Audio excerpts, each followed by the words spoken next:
हिंदुस्तान के बैंकों से लाखों करोड़ रुपया ले रखा है। किसान लोन लेता है, मिडिल क्लास का कोई लोन लेता है, और किसी न किसी कारण पैसा वापस नहीं दे पाता तो सरकार के लोग आते हैं, बैंक के लोग आते हैं, कहते हैं देखो घर से बाहर जाओ, अभी हमारा है। खेत छीन लेते हैं, घर छीन लेते हैं और किसान को चोर कहते हैं। मगर अगर हिंदुस्तान का कोई सुपर रिच आदमी 50 परिवारों में से कोई आदमी बैंक से लोन लेता है और वापस नहीं देता है तो आप उसके पास जाते हो, हाथ जोड़ के कहते हो साहब आपका हम लोन रिस्ट्रक्चर कैसे करें। आप उनको कहते हो कि ये जो आपकी चोरी का पैसा है इसे हम नॉन परफॉर्मिंग एसेट कहते हैं, आप उन्हें डिफॉल्टर कहते हैं। किसान को चोर, इनको डिफॉल्टर।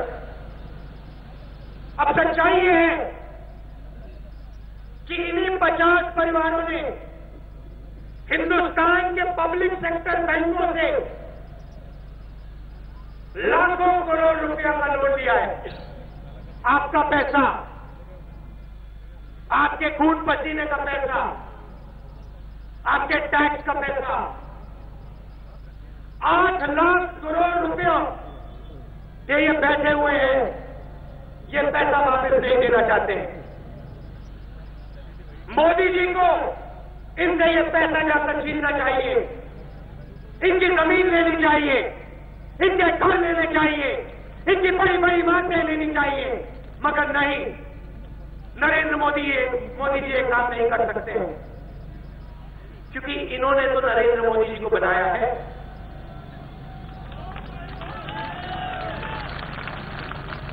इन्होंने तो नरेंद्र मोदी जी की मार्केटिंग की है। यही तो नरेंद्र मोदी जी को टेलीविजन पे डालते हैं। कितने लाख रुपए लगते हैं 30 सेकंड के टीवी पे? 12 से 15 लाख 30 सेकंड का लगता है। क्या हिंदुस्तान की गरीब जनता दे रही है नरेंद्र मोदी को पैसे टीवी में आने की? इन 50 परिवारों में से लोग दे रहे हैं और मैं आपको दिखाऊंगा कैसे स्पीच के अंत में। खैर, नरेंद्र मोदी जी उनसे पैसा छीन नहीं सकते हैं, बैंक लोन नहीं दे सकते हैं क्योंकि 8 लाख रुपया इन्होंने पकड़ रखा है। तो नरेंद्र मोदी जी ने एक नया तरीका निकाला। अगर इनसे हम पैसा नहीं ले सकते हैं, इन 50 परिवारों से पैसा नहीं ले सकते हैं, तो क्यों नहीं हम हिंदुस्तान के 99% ईमानदार लोगों का पैसा लेकर बैंक में डाल दें। अगर हम 1% अमीर लोगों से पैसा नहीं ले सकते तो हम क्यों नहीं हिंदुस्तान के 99% लोगों से पैसा लेकर बैंक में डाल लें। शानदार तरीके से इवेंट बनाएगा।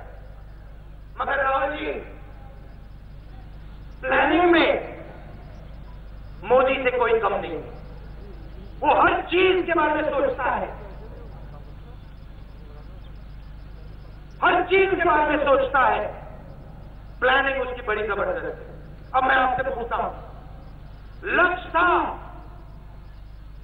कि आपका पैसा, आप सबका पैसा, बेटे आपका नाम क्या है, सिसोदिया जी का पैसा बैंक में ज्यादा से ज्यादा समय रहे, 6-7 महीने आपका पैसा फंसा रहे। अब आप मुझे बताइए, अगर एटीएम में 2000 रुपए का नोट चलता तो आपका पैसा बैंक में फंसा रहता? नहीं। अगर समय पे नोट प्रिंट होते तो आपका पैसा बैंक में खाता रहता? नहीं। अगर 100 बार नियम नहीं बदले जाते तो आपका पैसा बैंक में रहता? नहीं। और अगर आपके ऊपर 24,000 रुपए का लिमिट नहीं लगाया जाता तो आपका पैसा बैंक में रहता? नहीं।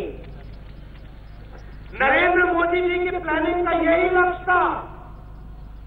इसलिए ना नोट छापे गए, ना 2,000 रुपए का नोट एटीएम में चला, इसलिए आपको 24,000 रुपए का लिमिट लगाया गया।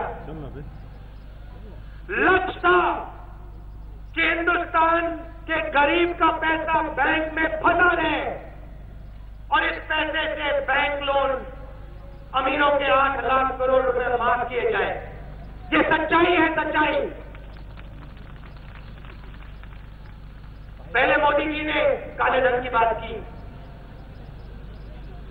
कहा बहुत सारा काला धन वापस नहीं आएगा। 14.5 लाख रुपया देश में है, 1-2 लाख रुपया नहीं आएगा, वो पैसा हम गरीबों को देंगे। 14 लाख करोड़ रुपया और जो नहीं आएगा वो हम गरीबों को देंगे। पता लगा सारा का सारा पैसा वापस आ गया। शायद जितना था उससे ज्यादा आ गया। नरेंद्र मोदी जी ने हिंदुस्तान के पूरे के पूरे काले धन को सफेद में बदल दिया चोरों के लिए।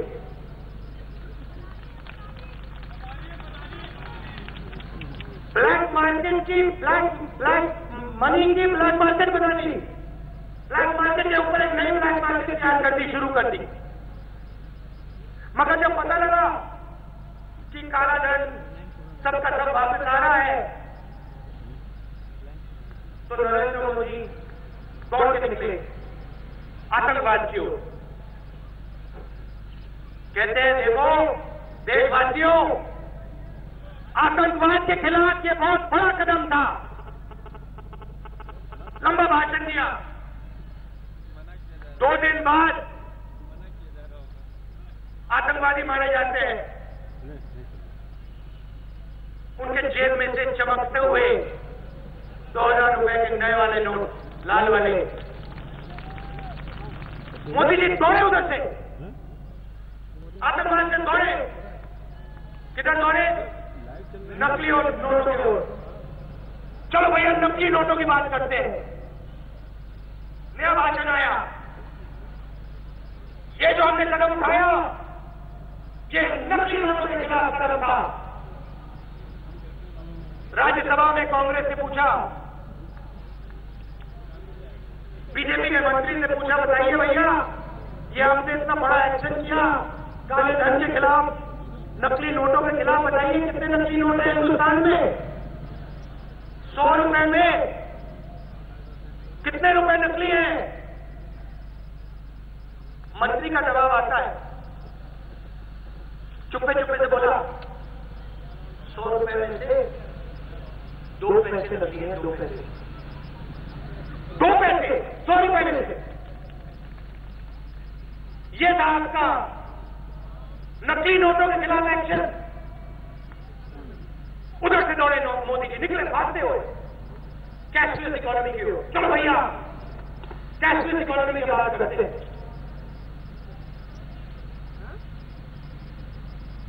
न्याय बैठने भाषण, हिंदुस्तान को हम कैशलेस कर देंगे, टेलीफोन से पैसा जाएगा, ऐसे आप बटन दबाएंगे जादू से पैसा जाएगा।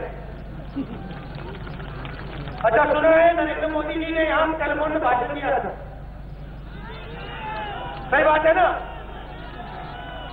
और लोगों ने मुझे बताया कि लाइन इतनी खराब थी कि भाषण ही नहीं सुनाई दे रहा था।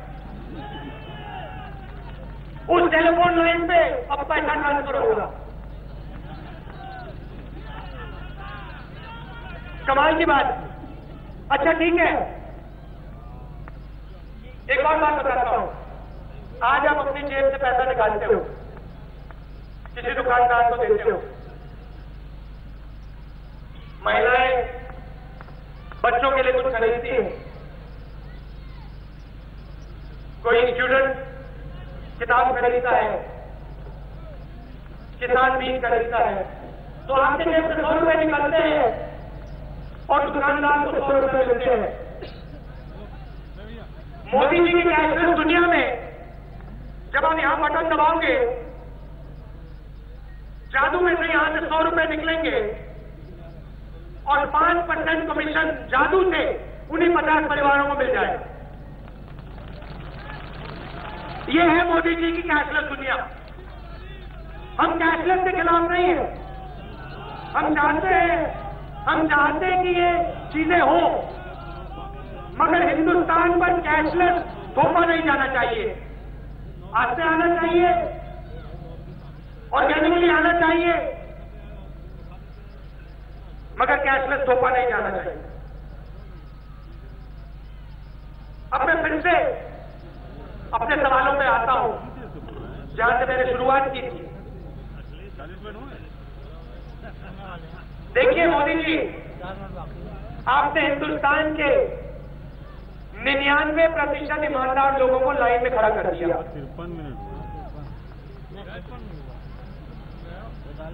गरीब लोगों को, किसानों को, मजदूरों को।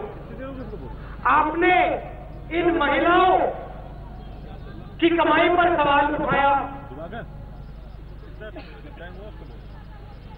5,000 रुपए की आपने लिमिट डाली और कहा कि देखो 5,000 रुपए से ज्यादा डिपॉजिट करना है तो आप हमें बताओ पैसा कहां से आया। सही बात है ना?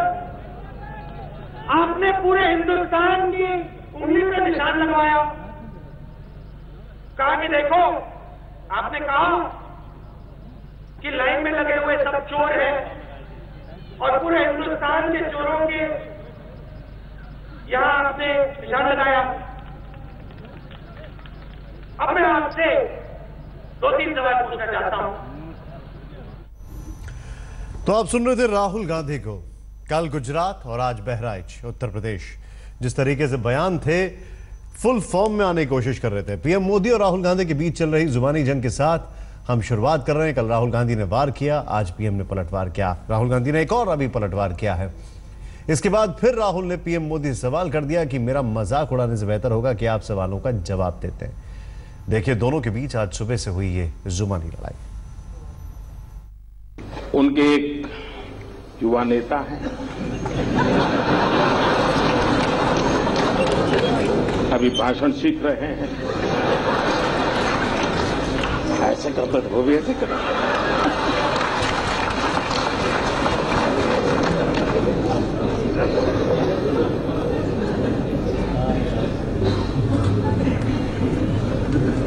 जब से उन्होंने बोलना सीखा है और बोलना शुरू किया है, मेरी खुशी का कोई पार नहीं है।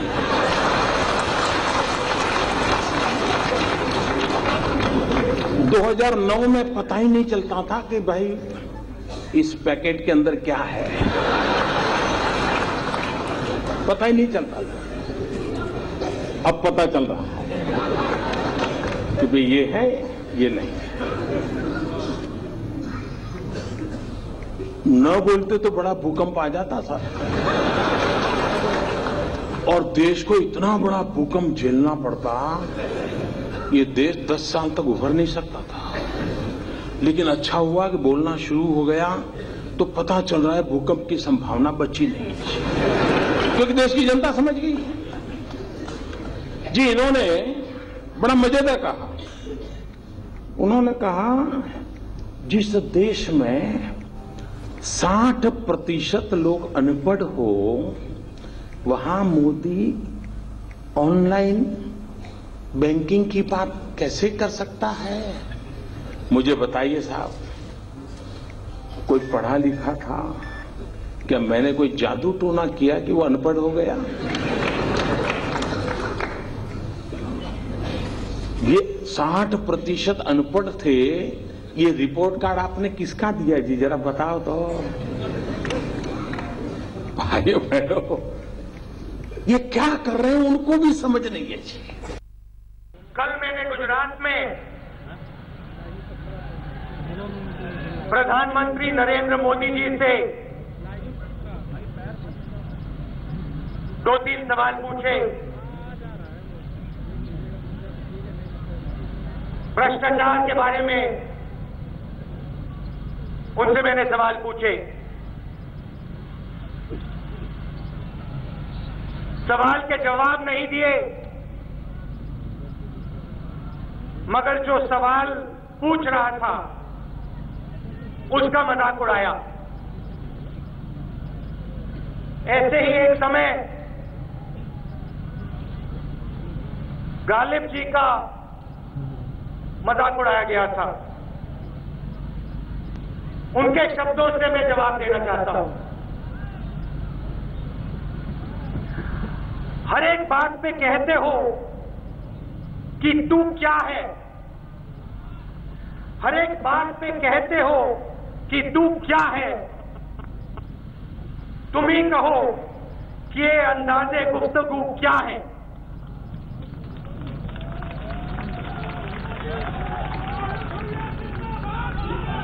नरेंद्र मोदी जी, ये सवाल मैंने आपसे नहीं पूछा, ये सवाल हिंदुस्तान के युवा ने, हिंदुस्तान के गरीब लोगों ने आपसे पूछे हैं।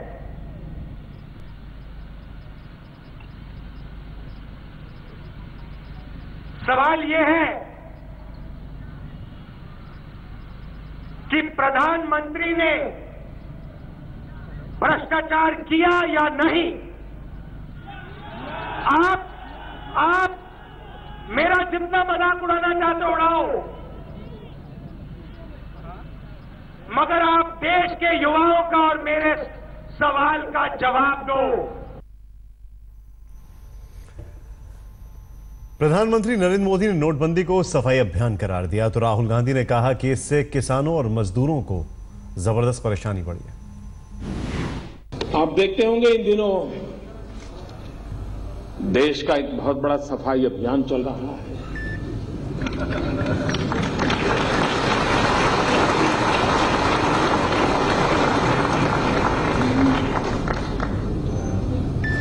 अगर गंदगी का बड़ा ढेर हो और वहां से आप गुजरते हैं तो दुर्गंध आती है। बार बार आते हैं जाते हैं तो पता है कि अब यहां दुर्गंध शुरू हो जाएगी, वहां पहुंचेंगे तो पूरी हो जाएगी।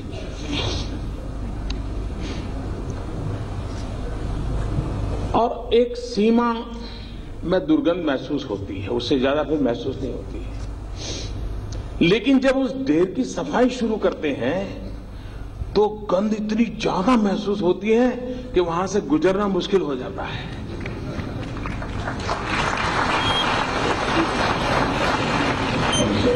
गंद का ढेर वैसे का वैसा पड़ा है तो एक सीमा तक ही गंध महसूस होती है, लेकिन जैसे ही उसको सफाई करना उठाना शुरू कर दिया तो ऐसी गंध महसूस होती है।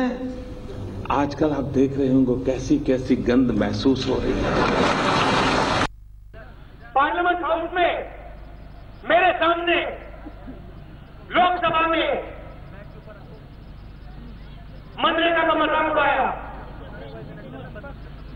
मजदूरों के बारे में कहते हैं ये लोग गड्ढा खोदते हैं, गड्ढा खोदते हैं, गड्ढा खोदते हैं।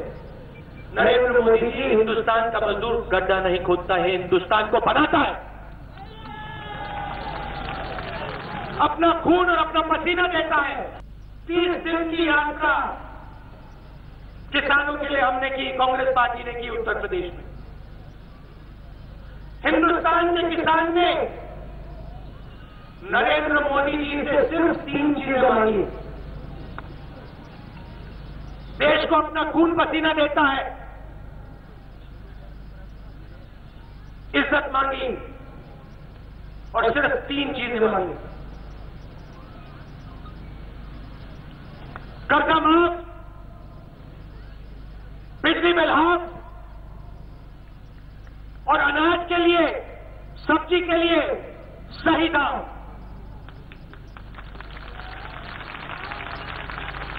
दिन भर काम करते हैं, दिन भर काम करते हैं, पसीना देते हैं, 3 चीजें मांगी, नरेंद्र मोदी जी ने कुछ नहीं किया, एक शब्द नहीं कहा। कांग्रेस का डेलीगेशन गया, 1,40,000 करोड़ रुपया नरेंद्र मोदी जी ने 15 उद्योगपतियों का माफ किया पिछले 2.5 साल में।